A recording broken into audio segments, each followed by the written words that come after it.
বাংলাদেশে গানম্যান বা সশস্ত্র দেহরক্ষী পাওয়া কোনো সাধারণ অধিকার নয়। এটি ব্যক্তির নিরাপত্তা ঝুঁকি ও রাষ্ট্রীয় প্রোটোকলের ভিত্তিতে সরকারের বিশেষ বিবেচনা দেওয়া হয়। স্বরাষ্ট্র মন্ত্রণালয় পরিস্থিতি মূল্যায়ন করে প্রয়োজন মনে করলে কাউকে গানম্যান বরাদ্দ দিতে পারে। রাজনৈতিক ঝুঁকি, গুরুত্বপূর্ণ মামলার সাক্ষী হওয়া বা নির্দিষ্ট হুমকির কারণেও সরকার নিজ উদ্যোগে নিরাপত্তা দিয়ে থাকে।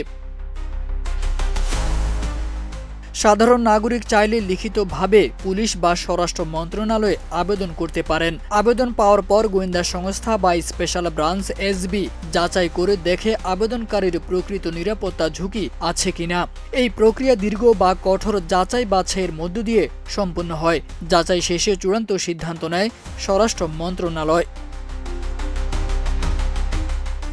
সাধারণত মেট্রোপলিটন পুলিশের প্রোটেকশন ইউনিট থেকে, বডিগার্ড বা স্পেশাল ব্রাঞ্চ থেকে গানম্যান নিয়োগ দেওয়া হয়। সব যাচাই শেষে প্রশিক্ষিত পুলিশ সদস্যকে দায়িত্ব দেওয়া হয়। রাষ্ট্রীয় প্রোটোকল অনুযায়ী রাষ্ট্রপতি, প্রধানমন্ত্রী, মন্ত্রী, সংসদ সদস্য, বিচারপতি, সচিব বা সমপর্যায়ের কর্মকর্তা বা বাহিনী প্রধানরা স্বয়ংক্রিয়ভাবে সরকারি নিরাপত্তা পান। নির্বাচনী সময় বা আইনশৃঙ্খলা পরিস্থিতি বিবেচনায়ও বিশেষ নিরাপত্তা দেওয়া হতে পারে, তবে ঝুঁকির যৌক্তিকতা থাকা আবশ্যক।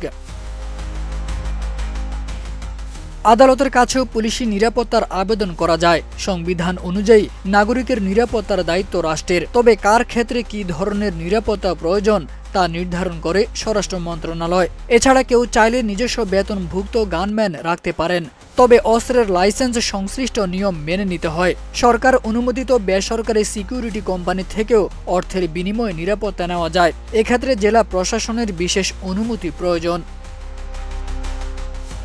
তারেক আজিজ খান, প্রজন্ম 24।